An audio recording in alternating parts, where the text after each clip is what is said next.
panel sobre algoritmos y la importancia de los algoritmos desde la perspectiva de competencia en el marco del MUTCON, concurso de audiencias orales para resolver un caso hipotético de competencia que esperamos ya se hayan inscrito o estén a punto de hacerlo porque hoy cierra la convocatoria. El día de hoy nos acompañan Nadia Hussein Miranda, quien es socia y directora financiera en We Are The Robots Inc., fundadora de Kelki México, con más de 20 años de experiencia. Asesora de internacionalización en la Embajada de Pakistán en México, Costa Rica y Panamá. Se especializa en la optimización financiera de procesos, gestión estratégica de riesgos y fortalecimiento económico de las empresas, incluyendo el desarrollo y aplicación de modelos predictivos financieros adaptados a las necesidades específicas de cada organización para anticipar tendencias, gestionar riesgos y maximizar la rentabilidad y sostenibilidad de los proyectos. Y viene en representación de la AMIT. Gracias, Nadia, por estar aquí con nosotros. José Eduardo Mendoza Contreras, comisionado de la COFESE, quien tiene más de 20 años de experiencia en política de competencia y regulación. Como titular de la Unidad de Competencia y Políticas Públicas para la Eficiencia de los Mercados de la Secretaría de Economía, coordinó diversos estudios de mercado en los sectores de agricultura, salud y energético, entre otros, para introducir competencia e implementar políticas públicas por lo menos neutrales a la competencia. Ha impartido cursos en competencia y regulación en diversas instituciones académicas, ha publicado artículos en estas materias y participado en conferencias internacionales. Tiene una maestría en Economía por el Colegio de México y la Universidad de Boston y un doctorado en Economía por la Universidad de Surrey. Gracias, comisionado, por estar aquí. Guillermo Rivas, socio de competencia del despacho Tocini Freire Abogados en Sao Paulo, Brasil. Maestro y doctor en Derecho de Competencia por la Universidad de Sao Paulo. Vicepresidente de IBRAC, Instituto de Estudios de Competencia. Officer del Comité de Comunicaciones de la IVA, ex coordinador de la Autoridad de Defensa de Competencia de Brasil, responsable por las primeras down rates en caso de carteles en Brasil. Gracias, Guillermo, por estar aquí. Por último, Carlos Orsi, nuestro moderador, quien es fundador y director de MUTCOM y socio de la firma Mijares Angoitia Cortés y Fuentes.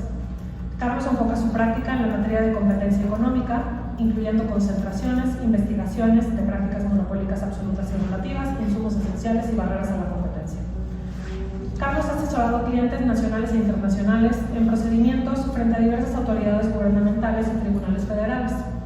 Su experiencia abarca una gama de industrias que incluyen tecnología, medios y telecomunicaciones, servicios bancarios y financieros, aviación, químicos y farmacéutica, minería, marítima, ferroviaria, transporte, productos de consumo y automotriz. Gracias, Carlos. Y te cedo la palabra, Carlos, para arrancar con el panel. Muchas gracias. Muchas gracias. Muchas gracias, Elena. Bueno, pues antes que nada quiero agradecerles a todos por participar el día de hoy. Este evento está hecho para ustedes, para los jóvenes. Y el objetivo de este panel es introducirlos un poquito a la experiencia que vamos a vivir durante el resto del semestre, embeberlos en la materia de competencia económica que es tan apasionante y sobre todo darles un poquito una idea introductoria de qué son los algoritmos. Se ha discutido mucho y ustedes hoy lo podrán ver, las discusiones que estamos teniendo en torno a la materia de competencia en México y en el mundo.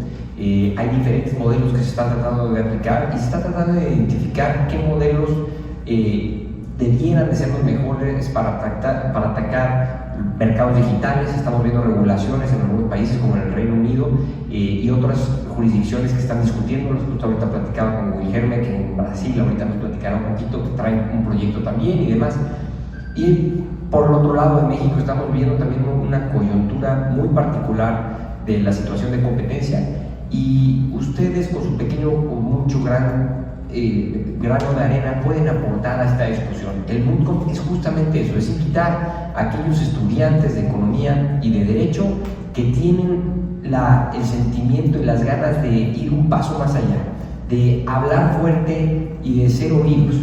Este proyecto que iniciamos ya hoy hace 8 años tiene esa finalidad, el que ustedes puedan, más allá que unos simples consumidores, dar su punto de vista, lo cual es válido, que tengan un conocimiento con causa para poder expresar lo que han venido generando, ese conocimiento que van aprendiendo y que aprenderán en los siguientes meses. Entonces, Este panel en particular, tenemos a 3 grandes expositores que nos van a dar su punto de vista y queremos invitarlos a ser lo más proactivos posibles. Tenemos gente viendo fuera de la Ciudad de México, que nos da una pena que no puedan estar aquí, en toda Latinoamérica, pero a todos los presentes los invitamos a abrir el diálogo. El objetivo de esto es que sea una plática lo más amena posible y que ustedes puedan participar en esa plática, hagan preguntas y demás. El objetivo, y si quiero ser súper claro, el caso se va a liberar la próxima semana. No vamos a discutir ni a pronunciarnos en relación a un punto o a otro en cuanto al caso. El objetivo es más bien darles estas herramientas básicas que ustedes puedan tomar nota para que sea un primer acercamiento a la materia y que puedan conocer un poco más e incitarlos a investigar y averiguar. La competencia va a ser a un nivel latinoamericano y todos los diferentes estudiantes de toda Latinoamérica estarán o tendrán posibilidad de acceso a un número importante de recursos, y esta es un poquito esa introducción para invitarlos y para que se den cuenta la relevancia del caso en la discusión que se está teniendo. Bueno, sin más,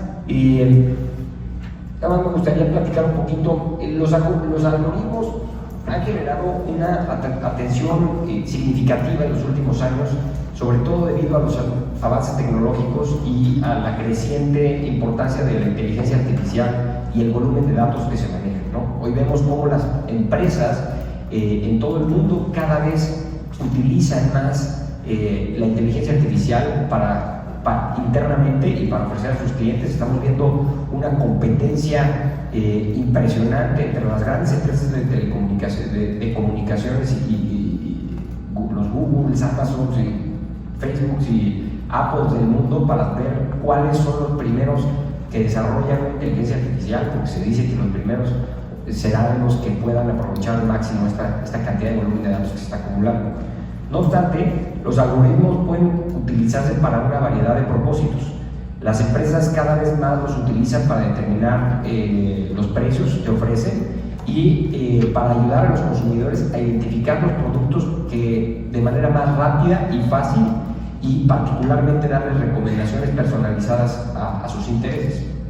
No obstante, estos algoritmos se han cuestionado que, si bien ofrecen muchos beneficios, también pudieran generar una causal para reducir la competencia y perjudicar a los consumidores. Entonces, algunas de las interrogantes que se han generado en el debate es lo que vamos a discutir el día de hoy en torno al uso de los algoritmos y que recientemente ha generado un debate tanto por lo que hace a posibles teorías del daño algorítmico, por el otro lado, a si la legislación en materia de competencia es suficiente para poder abordar los problemas o las teorías algorítmicas de daño que se están planteando, y también los posibles remedios que se pudieran generar, ¿no? Hay un riesgo de por un lado, asegurar que haya competencia dentro de los mercados, pero por el otro lado que no haya un exceso de regulación y que se implementen los remedios adecuados a efecto de que no se inhiba la innovación y la competencia. Y por último, también discutiremos cómo las autoridades pueden investigar estos algoritmos y los recientes casos que se han visto en materia de algoritmos, tanto en Latinoamérica como en el mundo, y que nos quieran platicar los conferencistas. Entonces, dicho eso, me gustaría ver, Nadia, si nos pudieras platicar un poquito, y empezando de cero, ¿qué son los algoritmos? ¿Para qué funcionan? ¿Cómo un poquito el antecedente de los algoritmos a efecto de poder estar todos en el mismo nivel de la plática? Muchísimas gracias. Antes que nada, un agradecimiento por la invitación y poder participar en este panel. Como bien mencionaste hace unos momentos, tiene que ver mucho con el propósito. Hoy en día el tema del alto consumo de los datos en distintos sectores ha sido una parte estratégica y importante para las empresas en todos los sentidos, no nada más para las empresas privadas, también para el sector gobierno, desde el tema salud, finanzas, economía. Creo que existe demasiadas cosas que regular. Si bien hoy pueden usarse como base estas regulaciones que hoy existen, pero hace falta un largo camino. Entonces, los algoritmos hoy en día creo que podría preguntarles cuántos de aquí tienen un celular en mano, ¿no? ¿Y cuántos, y cuántos de ustedes no han estado hasta en una plática, en una charla, y inmediatamente en el celular aparece algo sobre lo que estaban platicando? Ni siquiera lo necesitaron buscar, ¿no? Al final estamos viendo que esto está actualmente en la mano de cada uno, ¿no? Y uno dice, ¿por aquí cómo funcionan los algoritmos? Precisamente el poder hacer uso a gran escala, a gran masa, es lo que está beneficiando a todo el tema tecnológico. Por otro lado, tenemos una brecha de toda esta parte del sector vulnerable, de la gente que no tiene la tecnología en su mano. Y hoy nos preguntamos, ok, queremos ser inclusivos, pero tenemos todavía gente que está siendo excluida. Si bien hoy en Europa está muy regulado todo el tema de inteligencia artificial, tiene muchas regulaciones y demás, México está toda esta parte sesgada, ya que tenemos actualmente a nivel mundial, tengo entendido, yo creo que también nos comprenden la opinión de los demás, que el 30% de todos los datos a nivel mundial que trabaja la inteligencia artificial son datos artificiales, el otro 30-40% son datos que están abiertos al público y el otro 40% son a base de algoritmos que se van educando por el uso. Ahora, si de ahí bajamos un poco más, ok, estamos entonces tomando nosotros decisiones sobre datos que están todavía a nivel mundial y no están especializados para la población de México, ¿no? Entonces, ahora sí que depende mucho del propósito, el uso de la inteligencia artificial y cómo vas a definir y cómo vas a entrenar estos algoritmos. Hoy en día, todo esto necesita un entrenamiento y ese entrenamiento se lo estamos dando nosotros. Ahora, la otra pregunta es, ¿quién es el dueño de estos datos? ¿Las empresas privadas quienes están tomando la información? ¿El gobierno? Así como existe INEC y todos estos avisos de confidencialidad en el uso de datos personales, ¿hasta qué nivel estamos dispuestos a dar nuestros datos personales y cuáles sí pueden estar en uso y cuáles no? ¿Cuáles sí son abiertos al público para que tengan un propósito para el bien común y cuáles son los que deberían de quedarse limitados a que no estén abiertos al público, ¿no? Entonces, creo que es una parte importante a considerar. Actualmente, si bien México tiene una base regulatoria, pero también recientemente la senadora Alejandra Lagunes está trabajando o trabajó, y es algo que es de manera continua, el tema de ética en inteligencia artificial. Es lo que hoy nos va a diferenciar de la tecnología y de todos los algoritmos y de toda la parte de datos duros que nos rodean. Muchas gracias. Muchas gracias. Ciertamente yo creo que es un tema muy discutido, lo vemos hoy en todas las páginas de internet, que ya te metes a la página de internet y te viene un letrero y un disclaimer de acepta los cookies, pero por otro lado tenemos un ChatGPT y un WhatsApp en el cual básicamente puedes estar teniendo conversaciones súper amplias.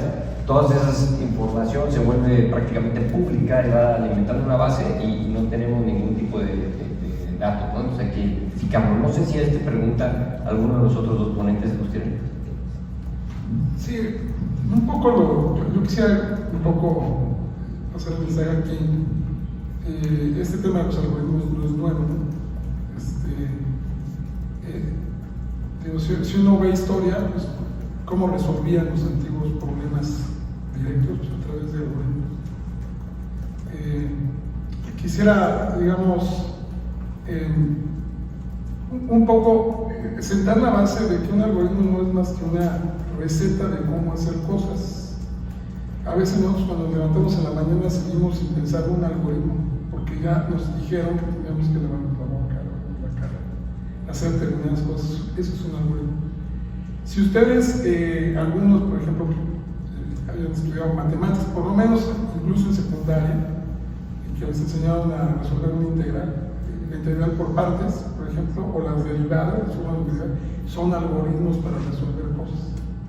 Entonces, de entrada yo diría, no habría que tener miedo a la palabra algoritmo y pensar que es algo que surge con la digitalización o con la innovación tecnológica, es algo que ya está en nuestras vidas Y ahora lo que tendríamos que pensar es, con esta nueva tecnología que tenemos, qué efectos tiene el que las empresas o el gobierno utilice algoritmos para resolver determinados problemas, que en la mayoría de los casos pueden ser eficientes para nosotros, pero que también pudieran tener un efecto negativo. ¿No? Yo lo dejaría más.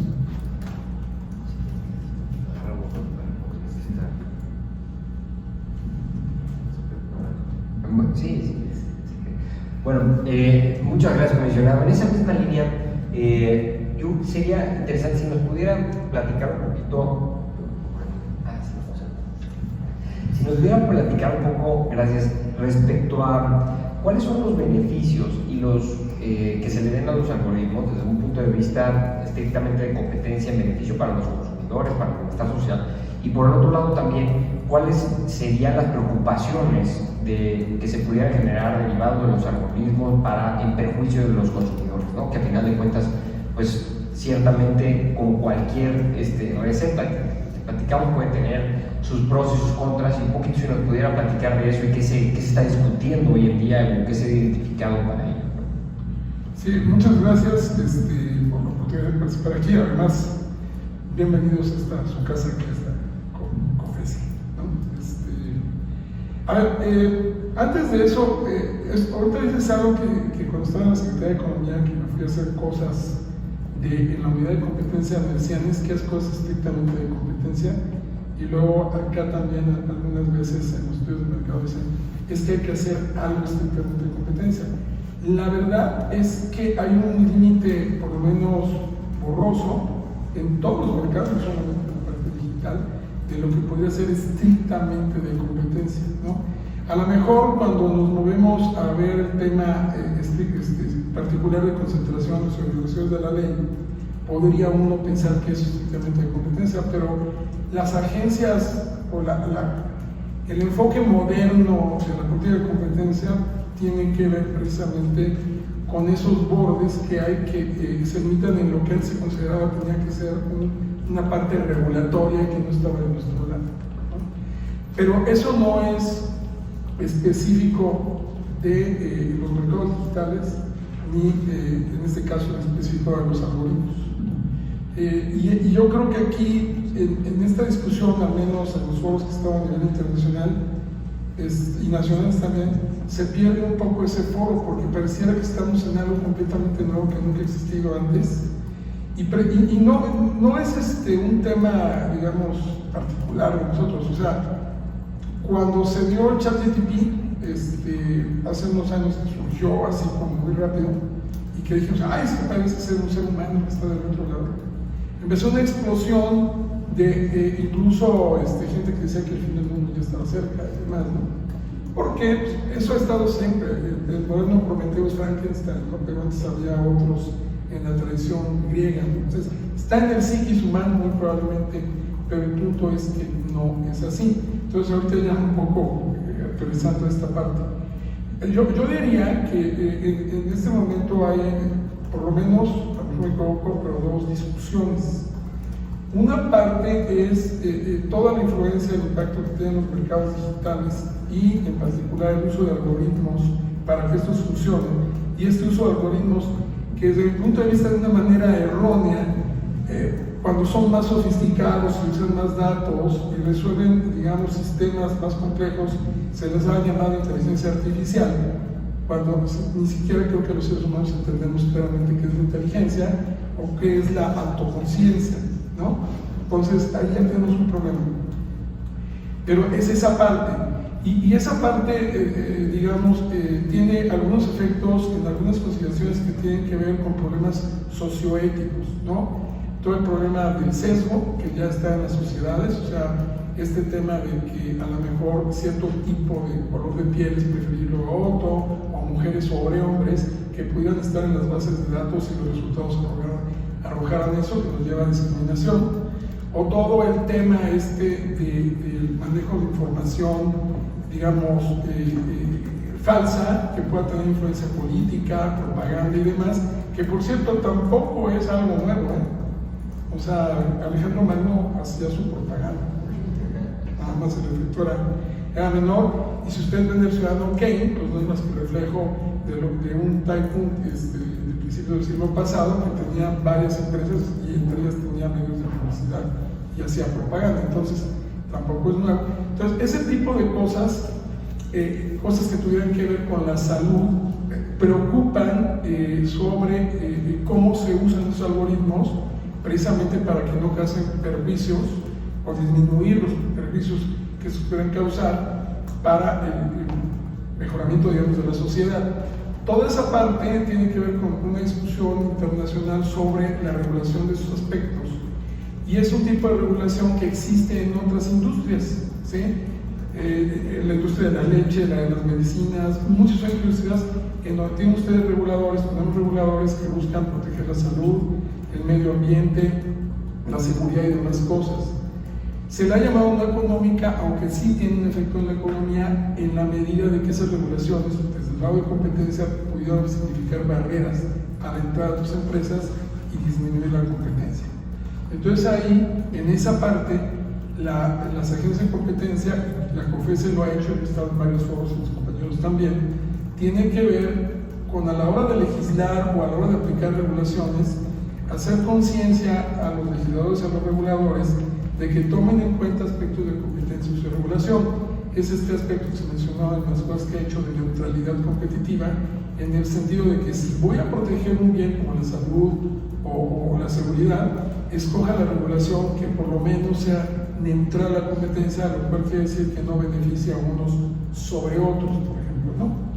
Y luego está la otra parte, que es más enfocada a actividades de las agencias de competencia, que tiene que ver con algoritmos que pudieran servir para beneficiar a la empresa que tiene ese algoritmo, por ejemplo, y desplazar competidores, o algoritmos que pudieran causar sobreexplotación o explotar a los consumidores como tal a través de cobrarles más caro a unos sobre otros, o sea, todos de discriminación que pudieran llevar a problemas de competencia, y otros algoritmos, por ejemplo, que pudieran llevar a problemas de corrupción. Y ahí hay toda una discusión de cuándo sí, cuándo no. Yo no sé si tenga tiempo para abordar esta parte, ¿sí? De cuándo sí o cuándo no. Por ejemplo, en el caso de algoritmos que pudieran ser corrosivos, un poco la idea que tenemos que tener aquí es que lo que es ilegal o lo que puede ser ilegal en el mundo real, pues también tendría que ser ilegal en el mundo algorítmico. Yo soy un poco escéptico de pensar que existen realmente nuevas prácticas en el mundo algorítmico, porque las que he visto, por ejemplo, la autopreferencia es discriminación. Normalmente ya se había estudiado como discriminación de una empresa verticalmente integrada en beneficio a su subsidiaria con respecto a otras, ¿no? La diferencia aquí puede ser el uso de la información de tu competidor, pero las propias empresas bajo otros sistemas también buscan información del mercado, información de los competidores para tomar sus propias decisiones. Entonces, yo creo que lo que se tiene que ver ahí es cómo se está llevando a cabo. Es cierto que hay mayor dificultad si las agencias de competencia no están preparadas para ver lo que está pasando con los datos y la práctica del algoritmo, pero eso no quiere decir que eso sea completamente nuevo y que no lo podamos entender y que no podamos establecer un programa de investigación que nos permita encontrar la verdad. Hay otros aspectos, por ejemplo, los hub and spoke, que es algoritmos en los que tienes participantes en el mercado que son oferentes, que utilizan a una especie de distribuidor central para vender sus productos al consumidor final, por ejemplo. Eso existe, digo, no tengo que platicarles, hay muchísimos mercados en los que esto ocurre, y en estos casos pues, también se tiene que ver cómo está funcionando ese mecanismo de hub and spoke, en donde el distribuidor, normalmente tiene que ver con distribución común, en realidad lo que está haciendo es ayudar a una corrupción, pero no necesariamente si no se encuentra eso, eso sería punible, porque muchos mercados funcionan de esa manera y dan eficiencias a los consumidores, ¿no? Y finalmente, en el caso de colusión, en la parte de colusión tácita, ahí me llama mucha atención, porque hay una cosa que tenemos que ver es que hablamos de una política de competencia, como si todas las jurisdicciones en el mundo funcionamos igual. Eso no es cierto, nunca ha sido así, antes de algoritmos y después de algoritmos. Entonces hay marcos legales que sí podrían prohibir la colusión tácita, lo cual quiere decir que sin ponerte en contacto con tu competidor o con tus competidores, tú tomas decisiones que llevan a un precio determinado, por ejemplo, o cantidades determinadas. Ahí, difícilmente, yo aquí en los 20 y tantos años que tengo que la prisión, o casi 20, pues yo no he visto que hayamos perseguido a eso, más bien seguimos un poco la tradición americana en ese sentido, y lo que tú buscas en el tema de colusión es precisamente la conspiración, el intento de dañar al público, y en los temas de colusión tácita no necesariamente se da. Ya para terminar, precisamente una plática que teníamos, en economía, si ustedes ven todos los modelos oligopolísticos, desde el modelo de Cournot, el modelo de Bertrand, todos esos modelos son algoritmos, todos, no hay uno que no lo sea. El de Cournot se determinó en 1800 y pico, y lo que hizo Cournot fue ver cómo funcionaba el mercado y darle una formalización matemática, pero eso no quiere decir que la formalización matemática es la que hizo que sí funcionara el mercado. Entonces, los agentes económicos, sin tener una formalización matemática, están llevando a cabo en su toma de decisiones probablemente algoritmos sin que estos sean digitales. Entonces, si en un mercado que no es digital eso no es punible, pues sería difícilmente punible, al menos en el contexto mexicano, desde mi punto de vista, una colusión de ese tipo. Por cierto, todo lo que diga aquí es mi responsabilidad y no refleja ninguna predisposición a ningún caso presente, pasado y futuro. Perdón. Ahora, no todo es como caja negra en temas de algoritmos, ¿no? Hay, creo que bastantes beneficios, el poder analizar a grandes masas los datos. Hoy en día en varios sectores vemos temas predictivos que se les llamaba tal cual, ¿no? Eran algoritmos predictivos y no como hoy en día hasta el de los tacos que te dice tacos con inteligencia artificial, ¿no?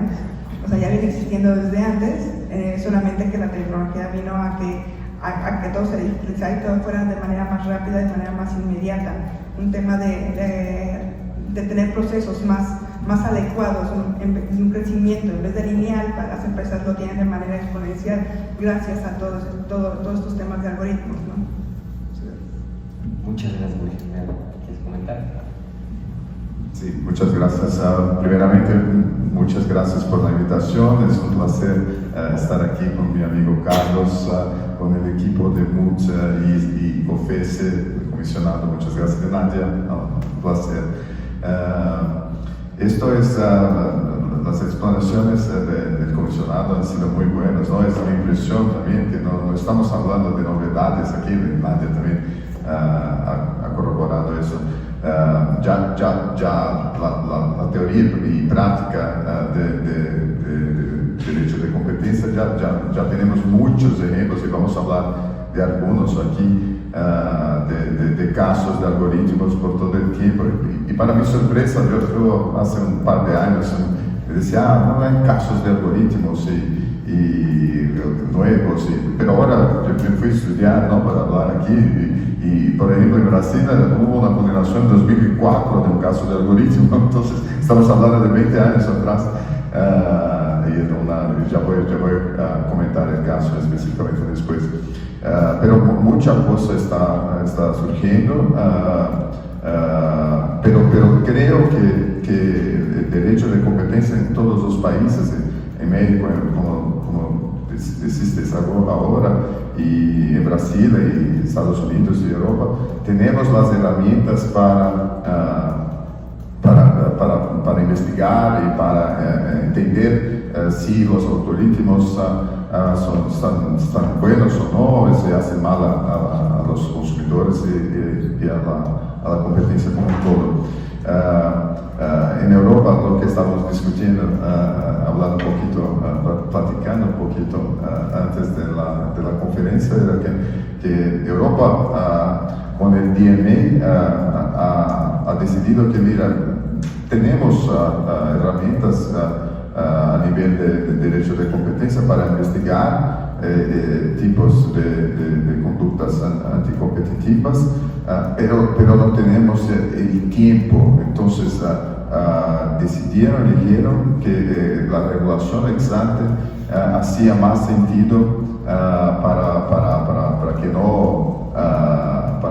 que el efecto negativo de una corrupción o de un abuso de poderío económico no sea tan grave por la cuestión del tiempo. Lo vimos ahora que hace 2 semanas las Cortes Europeas han confirmado la decisión de prohibición a Google en el caso de autopreferencia, pero eso se ha pasado mucho tiempo, muchos años. Entonces vemos que un aspecto entonces creo que estoy de acuerdo con el comisionado, las autoridades de competencia pueden investigar y tienen estas herramientas, pero creo que lo que se pasa ahora es que los gobiernos están viendo que tal vez la eficiencia de las autoridades de derecho de competencia no es la mejor para la investigación. Entonces no es mi opinión y no estoy juzgando a COFECE ni a CADE en Brasil,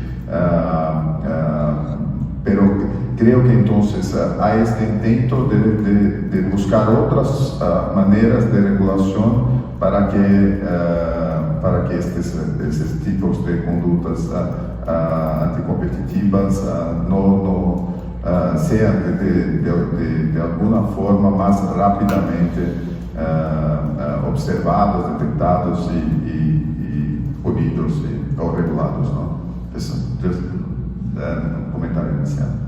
Muchísimas gracias, Guilherme. Y creo que tocas un punto muy interesante. Nada más, el DMA que se refería a Guilherme, para todos aquellos que no hayan ubicado, es una nueva norma en Europa que se llama Digital Markets Act, su abreviación DMA, y que tiene por objetivo el regular el tema digital en Europa, ¿no? Y que está muy recientemente implementada, en un año yo creo, ¿no? Están viendo cómo comerse esa ley poco a poco.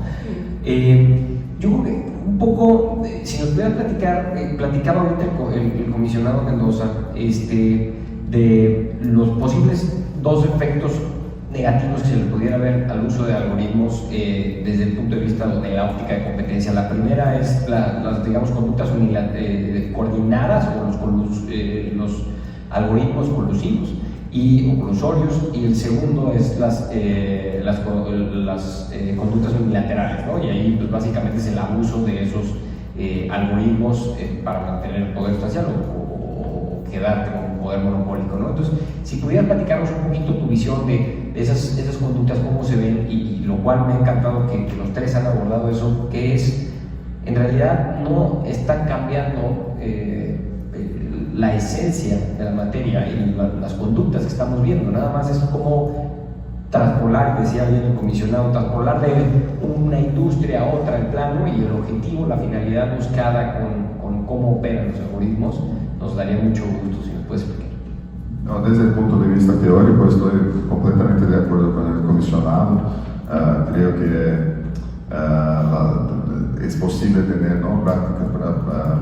prácticas de abusos de poder económico, corrupción y todo lo que ya teóricamente estudiamos en derecho de competencia.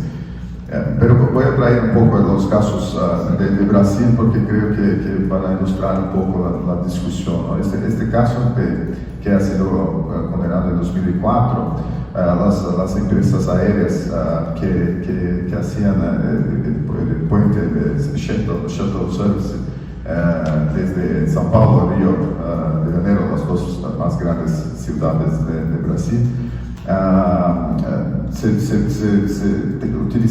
essas empresas utilizaban un software que todas las empresas aéreas del mundo utilizan hasta hoy, un software para establecer el precio de los billetes desde Río a São Paulo a Río. Y entonces por algún tiempo ha sido detectado las autoridades de defensa del consumidor en Brasil han detectado que los precios estaban iguales por muchos días. Y entonces CADE, la Autoridad de Defensa brasileña, ha iniciado la investigación y ha visto entonces que las 4 empresas, que solo una existe hoy, entonces en un caso, ha empezado la investigación en 99, ha sido condenado en 2004. Utilizaban un software para cambiar informaciones del precio del pasaje, del consumo, cuánta demanda, cuánta gente estaba comprando o no. Y este software entonces volvía con informaciones de las empresas para las otras y entonces había una cierta coordinación. Era una coordinación tácita, no era una coordinación expresa. Y entonces lo que CADE hizo, entonces, mira, no tengo como condenar solamente por una coordinación tácita, pero han visto que algunas semanas antes de los precios se quedar iguales, los presidentes de las empresas aéreas han se reunido en un hotel en São Paulo y después de la reunión uno de ellos ha hablado con la prensa que mira los precios, cada una de las empresas están mirando los precios porque tenemos que tal vez los precios tienen que estar más altos por combustible y todo más. Entonces CADE ha dicho, mira, ahora tengo el elemento plus para condenar la coordinación tácita. Entonces, el uso del algoritmo con el elemento plus, en este caso ha sido posible llegar a esta condenación, que ha sido una de las primeras de cárteles en Brasil. Después tuvimos, por ejemplo, CADE investigando Uber por HubSpot, entonces la coordinación entre los choferes y la empresa con el uso de algoritmo para establecer precio. Después CADE ha entendido que no, que era el buen uso de los algoritmos, el modo como Uber trabaja, pero han investigado como un HubSpot, como el comisionado ha dicho. Hubo también recientemente un caso de iFood. iFood es una empresa de delivery de comida. En Brasil tiene poderío económico más de 80% en las grandes ciudades y ha sido investigada por el uso del algoritmo para garantizar que la exclusividad de algunos restaurantes iba a estar bien y que no iban a estos restaurantes a elegir otros competidores de iFood en el mercado. La investigación no ha llegado al fin porque la empresa ha firmado un acuerdo con CADE y estableció una regla de minimis para acuerdos de exclusividad en el mercado con los restaurantes en ese mercado de delivery de comida, pero un caso muy interesante también de uso de algoritmos. Otro caso muy reciente ha sido una consulta que una empresa ha hecho a CADE para utilizar algoritmos para bajar los precios, para sugerencia de precios para distribuidores, proveedores. Y entonces CADE les ha dicho, mira, puedes hacer sugerencia de precios a sus proveedores, pero tienes que evitar la colusión tácita entre ellos, garantizar que no va a haber una coordinación entre proveedores para el ofrecimiento, por razón de la sugerencia hecha por este software que han creado en el mercado para mirar los precios de los competidores. Entonces hay algunos, me ha quedado muy contento después de ver que hay muchos casos en que discutimos diferentes tipos de práctica, entonces colusión tácita, colusión expresa, abuso de poder económico con casos de exclusividad. Tuvimos Google en Brasil, el caso de autorreferencia. Google no ha sido condenado por poco, ha sido tres comisionados a favor de la condenación, 3 contrarios, pero el presidente tuvo voto de evidente, como se dice aquí, voto de calidad, y entonces no ha sido condenado por el mismo caso de Europa, ¿no? Que ha sido confirmado ahora. Pero entonces, miren que hay muchos ejemplos en Brasil que yo estaré muy contento si me busquen, pueden enviarme un correo y por el caso que va a ser divulgado la próxima semana, ¿no? Y entonces podemos platicar y voy a estar muy contento de pasarles los ejemplos que tengamos ahí, porque hay mucha cosa.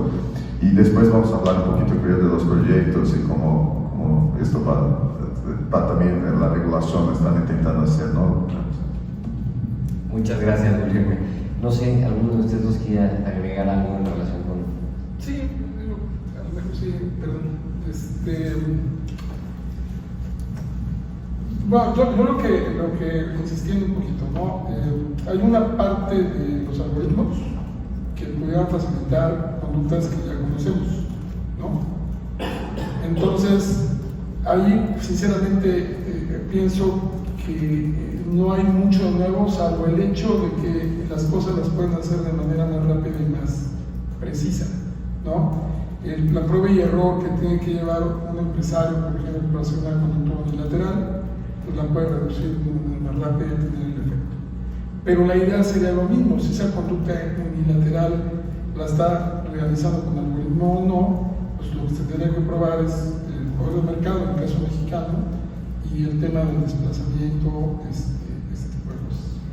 Ahora, en el caso de colusión, ya desde hace mucho tiempo esta idea de tener a los cartelistas, como en el caso de medicina, ¿no? Metidos en un hotel, como en este caso, ¿no? Platicando y luego saliendo con cosas, ya casi es imposible de tener, porque hay otros medios de comunicación. Y aquí sí uno tendría que explorar, y por eso es importante en este caso el análisis específico del caso, ¿no? Uno tiene que construir esa teoría con los hechos estilizados que está uno observando en el caso. Entonces, no es nuevo que, por ejemplo, en subastas, para ganar o para dividirse el mercado, a la hora de hacer las pujas, alguno, por ejemplo, puedan subastas de diferentes objetos que tenían su numeración, esas subastas, a veces los que estaban subastando decían, por ejemplo, ponen un precio número 10.2 y lo que quería decir era no te metas en la subasta 2, por ejemplo. O sea, hay maneras de mandar señales sin necesidad de que haya un acuerdo directo o que lo tengas. En el caso de la comisión, el caso, digamos, para la redundancia, que nosotros ponemos siempre frente, no es un tema de colusión algorítmica, pero es un tema de evidencia indirecta, pero que tiene que concatenarse, vincularse. Fue el caso del Seguro Social, soluciones inyectables de insulinas, en donde sí había información, digamos, estadística de cómo se estaban repartiendo las subastas, no había evidencia del contacto directo, pero en ese caso había evidencia de llamadas telefónicas, de reuniones y cosas por el estilo, que pudieron vincularse con la evidencia indirecta. Yo diría que en un momento dado, al menos en la situación actual de la ley mexicana, uno tendría que observar este tipo de cosas en los casos de corrupción tácita o presumiblemente corrupción tácita, porque lo que uno observaría sería cierta evidencia económica, pero tendría uno que buscar el plus precisamente para amarrar el caso. De otra manera, yo en lo personal como economista sí encuentro muy difícil el pensar en estos casos como corrupción tal cual, porque hay que acordarse de dónde viene todo este tema.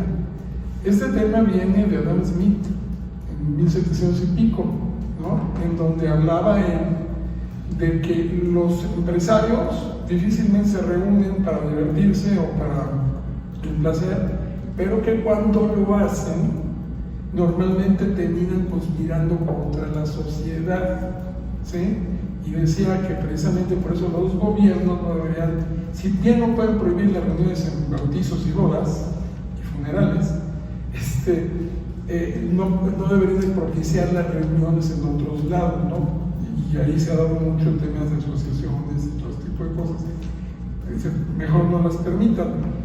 El acta Sherman lo que trae en las dos secciones es una parte de hablar de conspiración, ¿sí? Entonces creo que aquí es en donde a la hora de revisar estos casos lo que debemos buscar es ese plus que nos dé una idea de la existencia de una conspiración en contra de la sociedad para determinarla como práctica monopólica absoluta, en este caso colusión, naked collusion o hardcore collusion, que son las que buscan en los DOJ.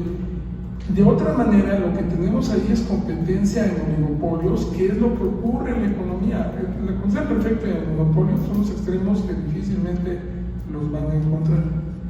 Y en esa competencia monopolística, sobre todo en el modelo 1, pues la solución es que haya entrada, porque aunque se coludan a la 1, entre mayor número de empresas, esa colusión tácita converge a competencia perfecta. Entonces, hasta la fecha yo no he encontrado una teoría que quite ese tipo de análisis económico sobre la competencia oligopolística que pudiera estar inmersa en los algoritmos. Eso es lo que podría decirnos que me estaría diciendo. Claro. No solo me recordé que otra cosa que es interesante para ustedes que van a estudiar el caso es, hay dos casos ahora en Estados Unidos que están en investigación.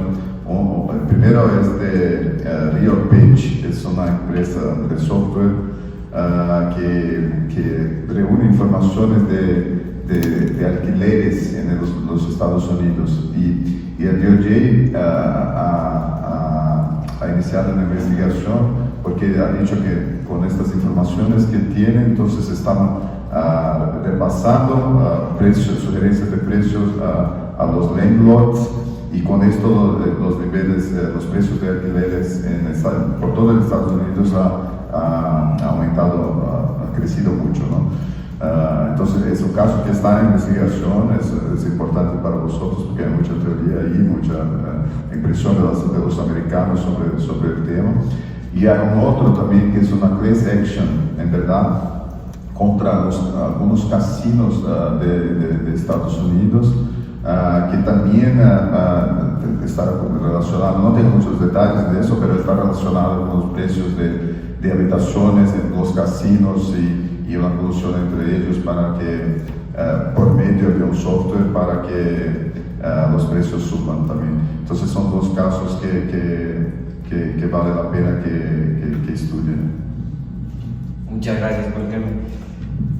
Vamos a dar un respirito, ha sido mucha información en poco tiempo, pero yo les diría, y aprovechando de su tiempo, voy a hacer una última pregunta, un poquito para meterme, pero uno de los elementos que hemos visto y que creo que hemos estado platicando ahorita es el cómo identificarlo, ¿no? Y yo una parte fundamental de cada una autoridad de competencia o cualquier otra autoridad que vaya a regular estos mercados o identificarlo para tratar de encontrar lo que llamamos el smoking gun, ¿no? El acuerdo que platicaba el comisionado, es qué herramientas se necesitarían, ¿no? O sea, más allá que, o podría ser incluso una regulación, como lo estamos viendo en el caso europeo, pero vemos también que hay autoridades que han avanzado mucho en cuanto a herramientas desde Discovery y demás, y el propio uso de inteligencia artificial y de herramientas tecnológicas para poder identificar estos elementos que cada vez más, como es natural en las colusiones, tienen o hay la tendencia a ocultar o a hacer menos transparente ese acuerdo anticompetitivo o esas ganas de afectar a la sociedad. Entonces, si tuvieran alguno de los tres alguna idea de digamos, qué técnicas creen que debieran de utilizarse creo que pudiera ser muy enriquecedor para los alumnos, a efecto de, a lo mejor no contaremos con esas técnicas, pero sí un poquito hacia dónde ha ido la tendencia para identificar estos algoritmos, ¿no? No sé si alguno quiera. En Brasil, CADE ha creado hace algunos años, tal vez el comisionado ya ha platicado con los comisionados de CADE al respecto, pero se llama Proyecto Celebro y es reúnen informaciones de todas las licitaciones que se dicen, licitaciones de Brasil para verificar si hay corrupción expresa o tácita entre los participantes de una licitación.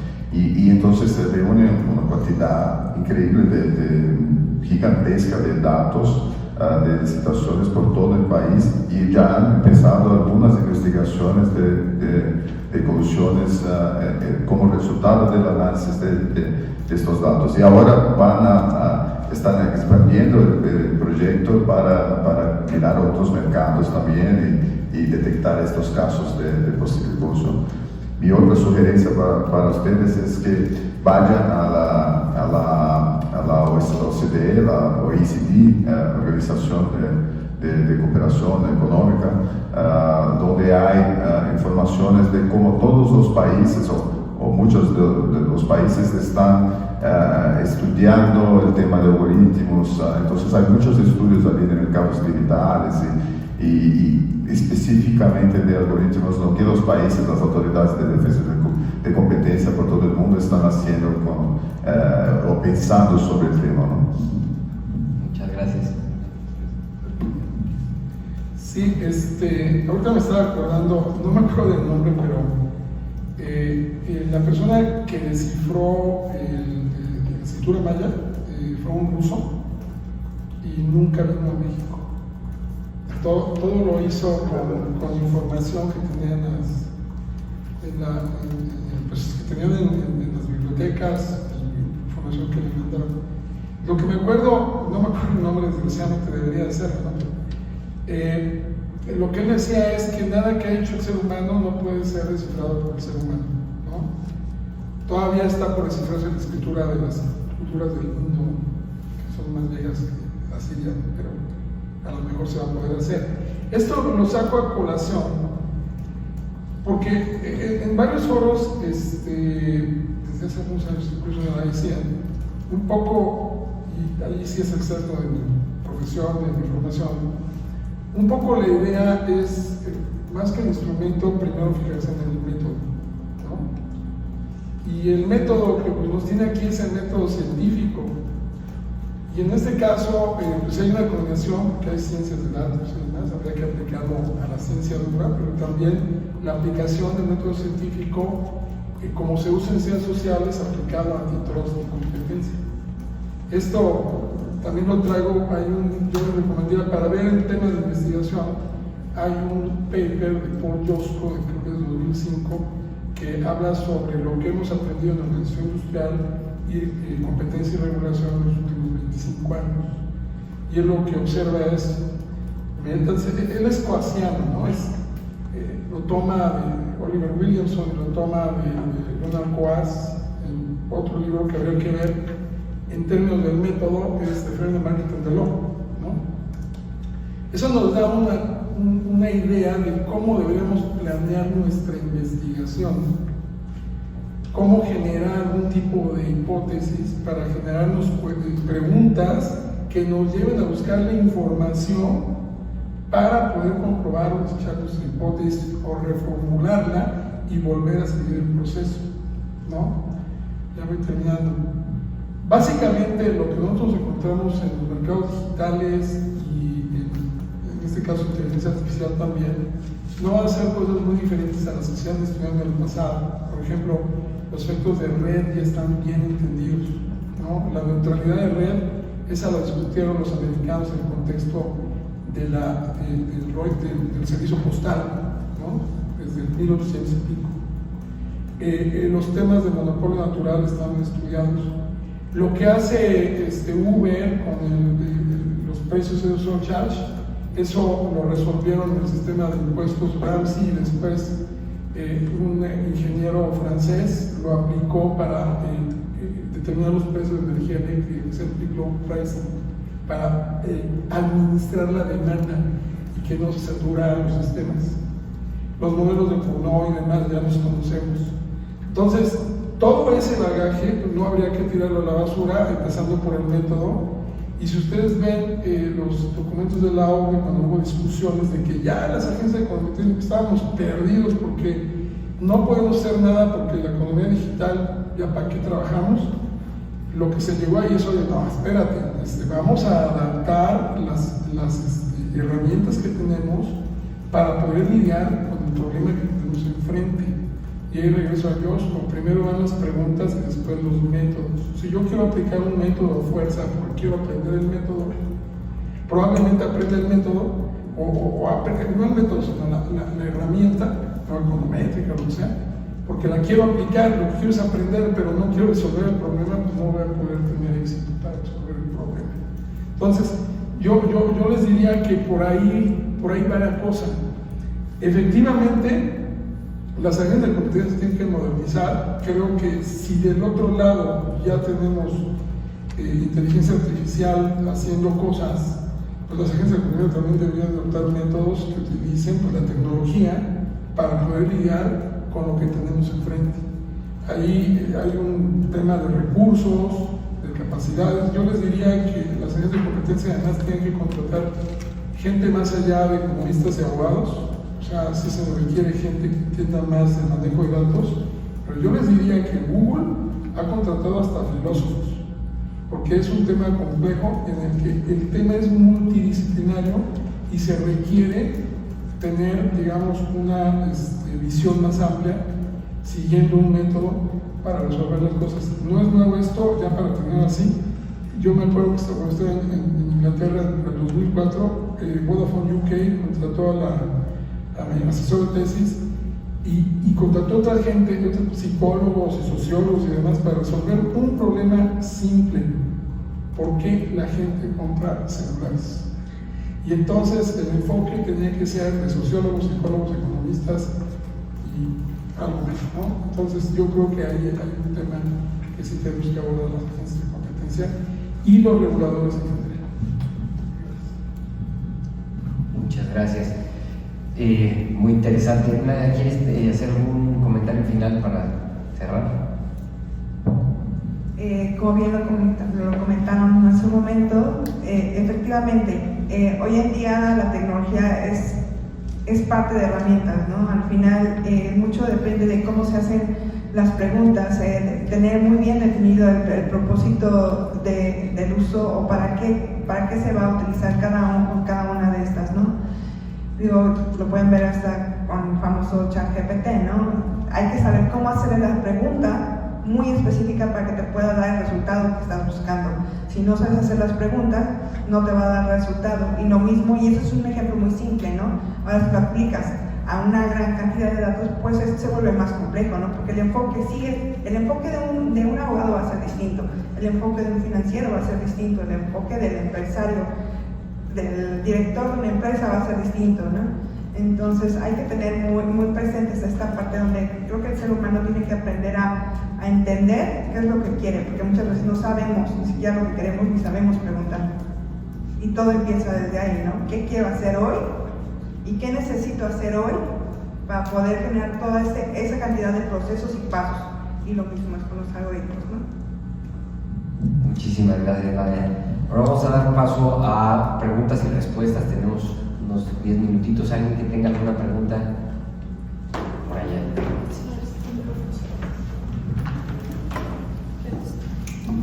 Bueno, primero que nada, gracias por todas sus ponencias.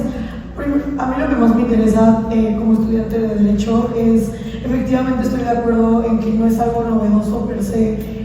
Sin embargo, creo que sí hay una laguna legal bastante grande en términos de qué es lo que se tiene que regular, porque estoy muy de acuerdo con lo que usted, comisionado, mencionaba en términos de que discriminación es discriminación, sea en términos algorítmicos, en términos sociales, sociales, en términos económicos, etcétera. Sin embargo, ya que se mete en temas de ciencia de datos, inteligencia artificial, etcétera, ¿a quién estamos regulando? Creo que es una de las preguntas ejes de esta problemática, porque no sabemos si a quién le vamos a acreditar aquel daño, aquel delito, si al sujeto detrás de la computadora o a la computadora per se. ¿Cómo podríamos combatir esto hoy en día?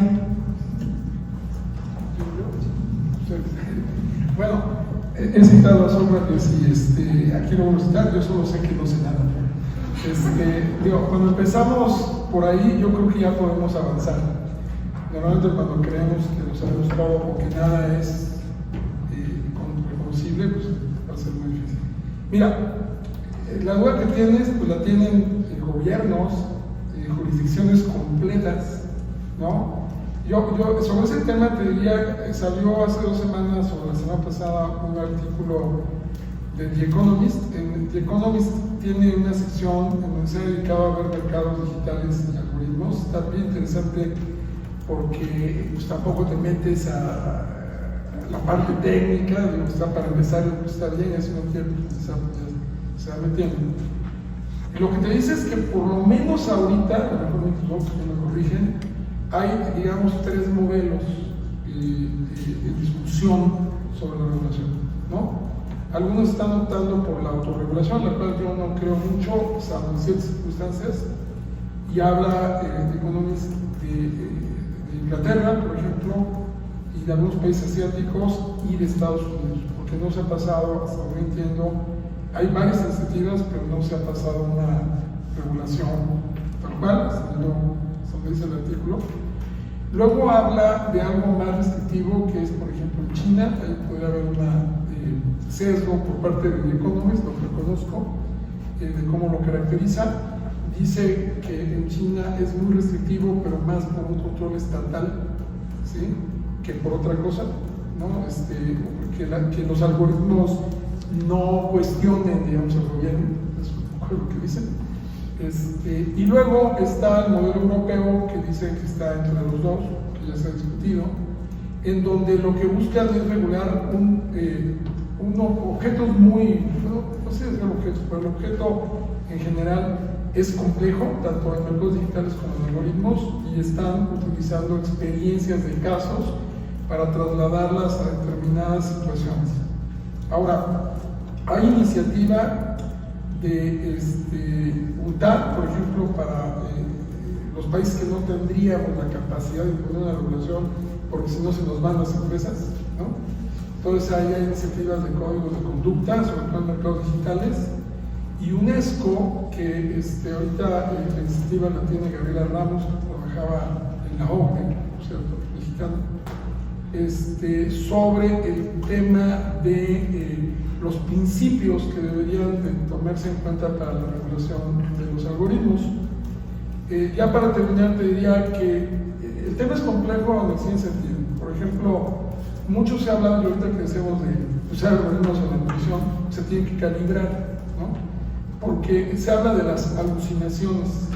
A mí me cuesta trabajo, son errores. Nada más que esos errores, a los que se llaman alucinaciones algorítmicas, podrían tener un efecto, digamos, positivo para aquellos que quieren hacer cosas artísticas, ¿no? Música, pintura, lo que quieras. Y a lo mejor el algoritmo hace algo y está bien, y lo dejas y no hay mayor problema. Pero ¿qué pasa con las alucinaciones en medicina, en una sala de operaciones, en cálculos financieros que pueden llevar a otro tipo de problemas? Entonces las regulaciones tienen que ser diferentes. Por ahí un poco la iniciativa es regularlos, en el caso de los Estados Unidos, dependiendo del riesgo que estos pudieran provocar. Pero, repito, esto no es nuevo. Ahí hay regulaciones internacionales de los sistemas financieros, hay regulaciones internacionales de aviación, hay sistemas de estandarización, o sea, hay organizaciones internacionales de estandarización, hay ya varios, digamos, foros en donde estas cosas se discuten y se han llegado a acuerdos. Lo que se está planteando es que en el futuro pudiera haber una coherencia y convergencia regulatoria en este tema también, pero creo que todavía estamos lejos de tener. Gracias. rápidamente, hay una parte de la pregunta que es muy buena y creo que es una duda que todos tenemos, ¿no? ¿Quién es el culpable?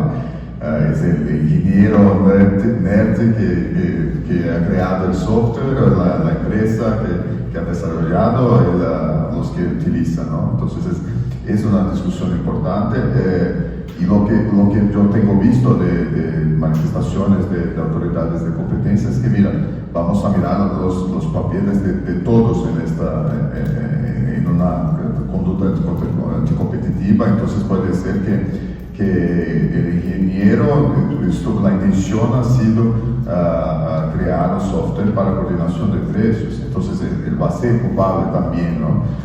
Y tenemos que las jurisdicciones tienen variadas legislaciones, pero muchas de ellas no requieren el intento como necesario para comprobar la conducta anticompetitiva. Entonces puede tener que, en Brasil por ejemplo, puede ser culpable, ser condenado sin tener culpa por el intento de hacer una conducta anticompetitiva. La simple posibilidad de generación de efectos anticompetitivos ya es suficiente para la condenación. Entonces eso es, y lo interesante de este caso de Estados Unidos, lo que estaba mirando es que de Rio Page, que es una investigación que es ongoing, es que ellos no han abierto, como en los casos de carteles, una investigación criminal, pero sí una investigación civil, y han dicho que los casos de algoritmos van a ser examinados preferencialmente por medio de la regla de la nación, es así que se dice, y no por la regla per se. Entonces es algo interesante para estudiar nosotros. Esto que se menciona sí es muy interesante, porque rápidamente vuela nuestra imaginación, ¿no? Entonces, hay una película muy vieja que se llama Odisea 2001 en el espacio, muy vieja, yo tenía 4 años. Ahí está HAL 9000, si la ven, es un viaje espacial, y HAL 9000 cobra conciencia ante un desperfecto en la nave y termina matando a los tripulantes, ¿no? O sea, cobró vida, ¿no? Luego pues está Alien con los sintéticos, ¿no? Que también se ponen en contra de la tripulación, y de ahí tenemos Skynet y todo lo demás, ¿no? Primero, al menos lo que se habla de los especialistas no estamos ahí, pero en tema de inteligencia artificial cobró conciencia y se rebeló en contra de los pasajeros, o estaba programado con una orden para salvar la misión primero, ponerla como prioritaria, y en un momento los pasajeros estaban ahí, ponían en riesgo la misión, y por lo tanto el algoritmo simplemente respondió con base a los parámetros que se le establecieron. Entonces, en esta parte de yo no fue el algoritmo, yo creo que hay una distancia muy grande para poder sostener eso. Si ustedes leen el libro de Harari, que está bien interesante, de Homo Deus, ¿no? Hay una parte donde toca estos temas, y precisamente después se les dijo, ¿no? Pero en ese libro que fue antes de los artículos de The Economist, pues básicamente decía que estamos muy distantes de poder entender lo que significa la conciencia, ¿no? Como para decir que una máquina cobró conciencia y se rebeló contra nosotros.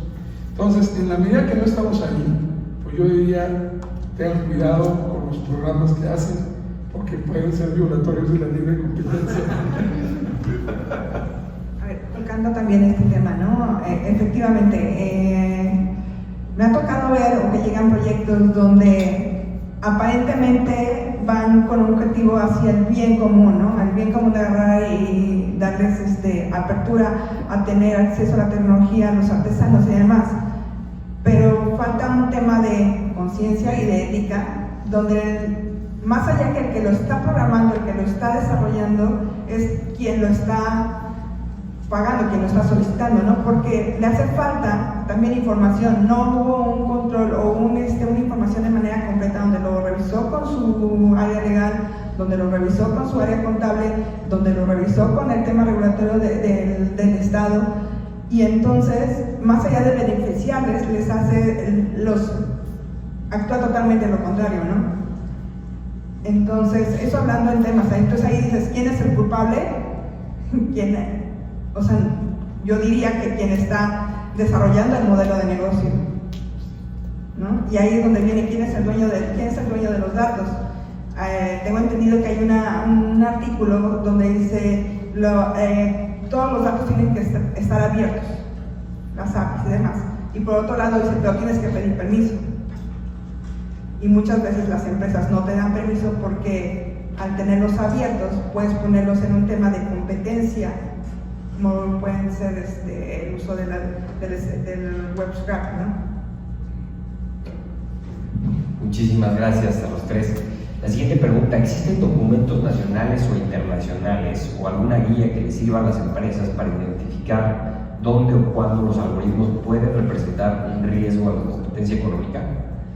Bueno, creo que ya, como dijeron, me tocaba sobre todo el tema en muchos papers que se ha escrito en la OCDE. Ha habido paneles al respecto. Hay uno en 2023 muy útil, pero no sé si alguien más quien tenga alguno que recomiende, aparte de los presentes que ya comentaban. Pues digo, sobre el tema más general de regulación, pues está estos reportes, obviamente está este reporte de la UNESCO, está el reporte que se coordinó con la senadora Alejandra Lagunes, sobre el tema de la política de México en temas de inteligencia artificial. Ahí fue multidisciplinario, hay que decirlo, y ahí participamos con nuestro granito de arena en esos temas más generales, ¿no? Yo creo que son, digamos, de documentos oficiales. La comisión tiene un reporte de estrategia digital, pero todavía no alcanzamos la parte de algoritmos, estamos trabajando en ello, entonces eso lo pueden consultar. Pero yo diría en el tema más general, además de lo que ya se ha dicho de la OCDE, y también ver Banco Mundial y demás, ahí se pueden buscar cosas, pero sobre todo creo que es muy importante ver los casos. O sea, se puede decir misa, pero luego ve uno que lo que se hizo en un caso no es lo que se decía en el otro.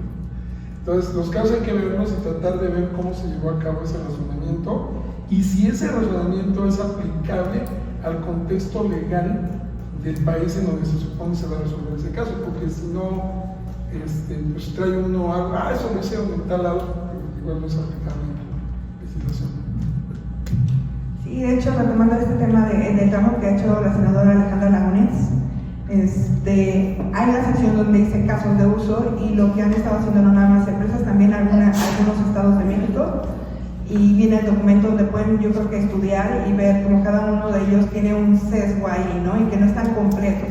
Ahora, como cada uno de ellos en temas de gobierno y en temas privados, creo que tiene que ver con la cultura de cada empresa puede regular sus propios valores y sus propias reglas, ¿no? Hace falta, creo que un poquito más de cultura, dar conocimiento a cómo usar la tecnología, tanto a los usuarios, tanto a quienes están generándolas, ¿no? Fíjate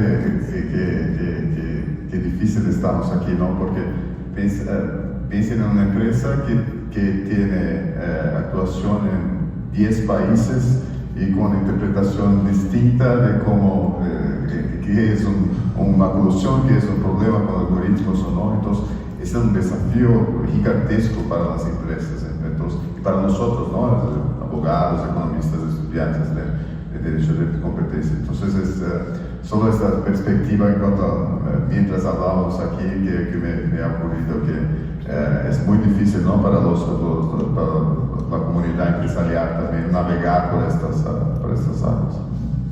Muchas gracias. Vamos. Tengo una más de este lado. Hemos visto como, bueno, primero muchas gracias también por su ponencia. Inés. Gracias. Me pareció muy interesante, además yo no estaba tan familiarizada con estos temas, tal vez por eso mi pregunta no sea tan elaborada, Pero bueno, hemos visto cómo la digitalización ha simplificado muchas cosas, pero también ha replicado y amplificado problemáticas sociales, como decían, los sesgos, la discriminación, las brechas tecnológicas. Entonces mi pregunta va a algo que usted dijo sobre que hay que entrenar los datos. ¿Cómo se pueden entrenar los datos si al final los datos que existen probablemente reflejen la sociedad en la que vivimos, que es machista, que es racista, que donde hay brechas enormes por razón de clase, de género, de etnia, de todo? Entonces, si los datos reflejan una sociedad tan desigual, ¿cómo podemos entrenar los datos para que, tomando en cuenta ese análisis interseccional de lo que es, sus resultados ya no sean replicando eso, sino atendiéndolo correctamente?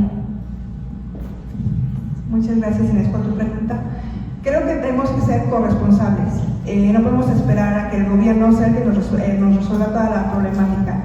Que cada uno de los que estamos aquí presentes y todos los que están afuera se vuelvan corresponsables de estudiar, de aprender, de aportar y ser más accesibles en el cómo voy a dar mis datos, de qué forma y qué datos nos hace partícipes, ¿no? Si bien, como tú dices, sí hay un sesgo, hay una brecha en todos los sentidos. Actualmente, en su momento hubo una estrategia digital nacional, pero está muy de la mano con temas de infraestructura. Hoy tenemos todavía falta de mucha infraestructura en México, donde no les llega, no tienen ni siquiera un celular en su mano, ¿no? Entonces no podemos hablar ni siquiera de tener telemedicina, ¿no? Entonces, pues sí, tenemos que ser corresponsables como ciudadanos, no esperar que nada más el gobierno sea el que nos resuelva todo. Y es interesante porque este año Europa ha aprobado el Artificial Intelligence Act y ahí tenemos muchas reglas de cómo evitar situaciones que son consideradas de riesgo alto para evitar situaciones de discriminación y machismo y cosas así. Entonces tenemos ya un camino que apunta a Europa, que está muy avanzado en sistemas de protección de datos y todo más, y creo que otros países van a seguir este modelo. Espero que otros países se van a seguir el modelo. El proyecto de Brasil, por ejemplo, de AI, también va por esta línea de casos de inteligencia artificial que son prohibidos, otros de medio riesgo y de poco riesgo. Entonces esos que son prohibidos son los casos que no se pueden utilizar datos para discriminación y otros fines. Sí, claro. La verdad, tu pregunta no es muy elaborada, ¿no? Pero la verdad sí va al fondo de varias situaciones que vamos enfrentando. En general, hay cosas que los mercados no van a resolver y son precisamente, todo el mundo sabe que es conocido en la literatura que los mercados tienen fallas. Y cuando hay fallas de mercado, la competencia y el mercado por sí mismo no la resuelve porque son fallas del mercado. Un aspecto importante en los mercados digitales en general es que pueden tener fallas positivas o negativas, o sea, pueden tener efectos externos positivos o negativos que el mercado no resuelve por sí mismo, ¿no? Cuando la falla de mercado es porque hay efectos positivos, por ejemplo la educación o la salud, que tiene externalidades positivas, el mercado normalmente ofrece muy poco con respecto a lo que la sociedad necesita. Y por eso la intervención es, digamos, aceptable en el tema, por ejemplo, de subsidiar los servicios de salud o que hay servicios de salud públicos. Cuando hay externalidades negativas, como en el caso de la contaminación, el mercado produce más fallas, más externalidades negativas de lo que la sociedad requiere. Y entonces la simple competencia no va a resolver el problema y por eso se requiere que haya regulaciones, por ejemplo, ambientales. Esto aquí no es diferente. En los mercados digitales puede haber estas externalidades negativas en donde, por ejemplo, la desinformación sea parte del modelo de negocios, ¿no? O los chismes, o etiquetar gente. Entonces, ese propio modelo de negocios se monetiza a través de esas externalidades negativas, y si metes más competencia, pues más externalidades negativas, porque lo que se busca es la monetización. Entonces, ahí hay una discusión muy importante. Creo que yo no tengo la respuesta, sino a lo mejor está ya quien sabe. Pero la pregunta creo que es importante para que ustedes la analicen, porque al final de cuentas son los que van a tener a lo mejor ideas de cómo responder. A los europeos están haciéndolo a través de esto, pero también es cierto que hay cosas que ya están intrínsecas, que ya están de inicio, que como tú dices, ya están en los datos, y si un algoritmo se va a entrenar en esos datos, pues seguramente, como dices, si le metes basura al modelo, seguramente va a sacar un modelo. Ya para terminar, yo estaba viendo un programa en TikTok que la persona decía que los algoritmos de las cámaras digitales ya están sesgados y salen mejor las fotos de gente blanca, tez blanca o tez clara, que la gente morena o negra. Entonces, ya empezando desde ahí, algo que está construido, pues ya tiene un problema y habría que abordarlo, sobre todo en este tema de cómo tratar las bases de datos y qué datos son los que deben utilizar para poder entrenar los algoritmos para dar una solución, por ejemplo, neutral en la sociedad. Pero eso está ahora se tuvo continuo. ¿Quién sabe cómo está? Y nada más para concluir en este tema, que es más de simple tu pregunta. Yo creo que podríamos terminar el mundo haciendo tu misma pregunta y ver si aprendemos algo a lo largo de los siguientes 3 meses que nos ayude a resolverlo, porque fue muy elaborado. Felicidades. Pero yo te voy a platicar un caso, un ejemplo que vi hace 2 o 3 años que tuvimos el MUT. Invitamos a un economista muy reconocido, se llama Steve Tadelis. Él fue Chief Economist de eBay, hoy es profesor de Berkeley en California.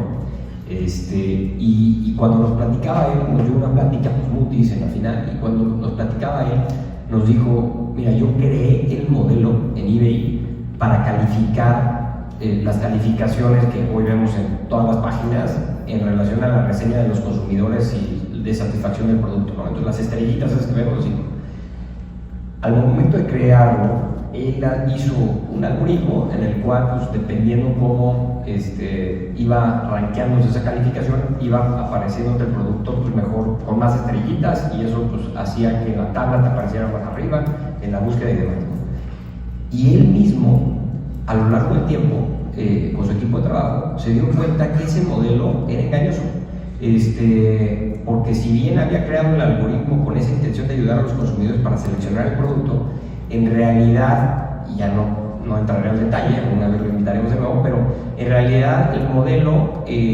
tomaba como base las respuestas que traían comentarios, y esos comentarios nutrían eso, y por lo general los que traían comentarios eran los mejor evaluados, ¿no?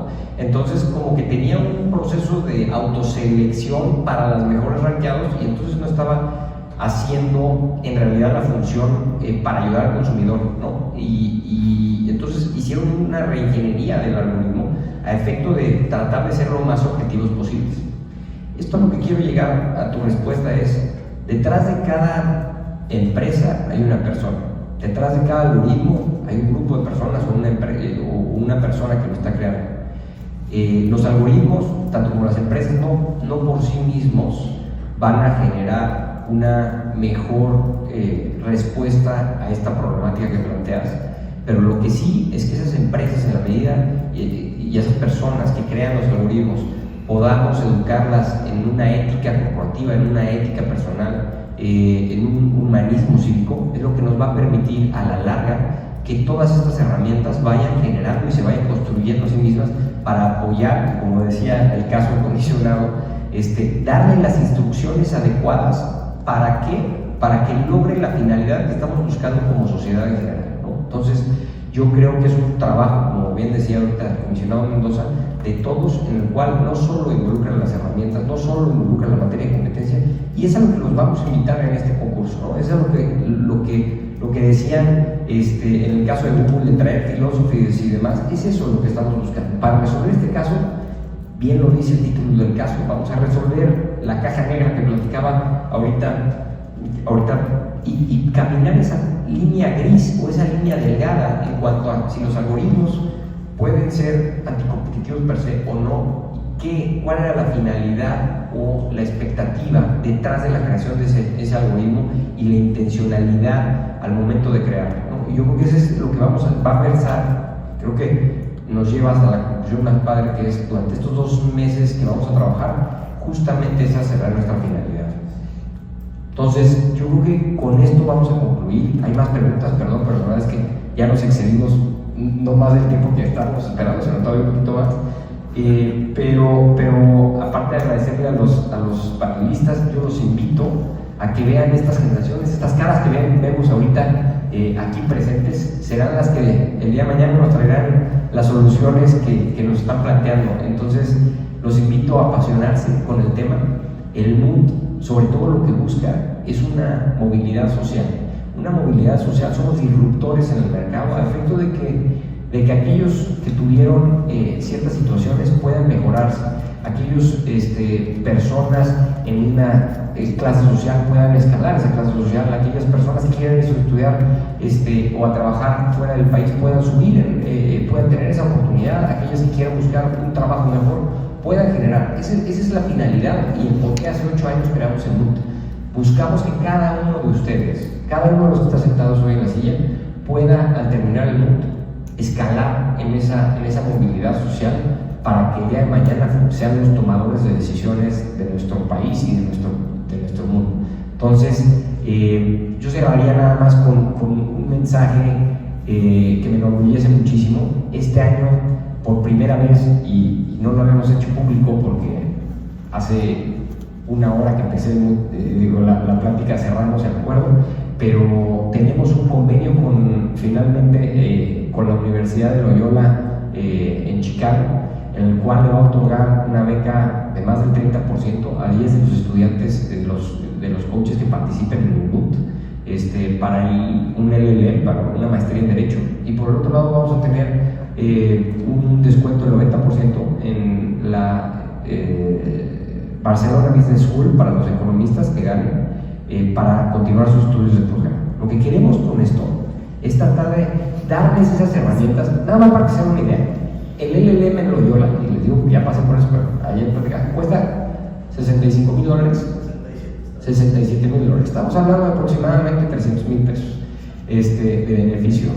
Entonces, yo lo que los incentivo es que se apasionen. Van a ser 2 meses intensísimos y no tienen solo la ayuda de estas 4 personas que están aquí, sino tendrán la ayuda de sus propios jueces, de sus propios coaches, y que se envuelvan a romperse la cabeza, no solo en la materia de competencia económica, sino en todas las áreas, se alleguen todos los recursos posibles y todo eso se paren aquí arriba, y que en 2 meses no vamos a ser nosotros 4 que vamos a estar en el panel, sino que van a estar ustedes aquí, nosotros vamos a estar viéndolos y oyéndolos hablar, y esperamos muchísimo de ustedes. Sé que tienen el potencial, sé que tienen la capacidad, y sobre todo, y más viendo la situación que estamos viviendo hoy en México, sé que tienen las ganas de oírse.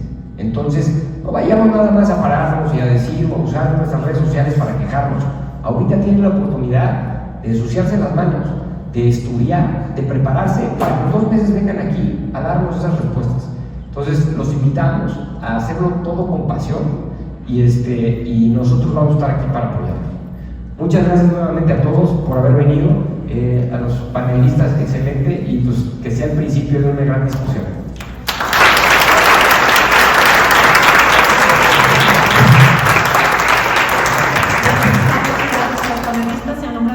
Muchas gracias también, y para seguir inspirándolos en la materia van a encontrar a la salida unos libros sobre los 30 años que lleva la política de competencia en México, que lanzamos aquí en COFESE a principios de este año. Entonces, para todos ustedes, si a alguien le falta y ven que ahí se terminan, me avisan y les traemos más. Muchas gracias.